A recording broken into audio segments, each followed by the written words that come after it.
தமிழக பாஜக தலைவர் அண்ணாமலை வருகின்ற ஏப்ரல் 7ஆம் தேதி டெல்லிக்கு பயணம் மேற்கொள்கிறார். அங்கு பாஜக தேசிய தலைவர் JP நட்டாவுடன் முக்கிய ஆலோசனையில் ஈடுபட உள்ளார்.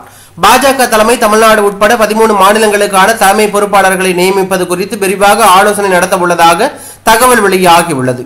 இந்த விவகாரத்தில் அண்ணாமலையுடன் அமைப்பு பொதுச் செயலாளர் கேசவ விநாயகம் இணைந்து கலந்துரையாட உள்ளார். அவருடைய இந்த பயணத்திற்கு பின்னணி தமிழக பாஜக தலைவர் பதவியில் மாற்றம் ஏற்படுமா அல்லது அண்ணாமலையே தொடருவாரா என்ற கேள்விகளுக்கு விடை கிடைக்குமா என்பது கவனிக்கப்பட வேண்டிய அம்சமாக இருந்து வருகிறது.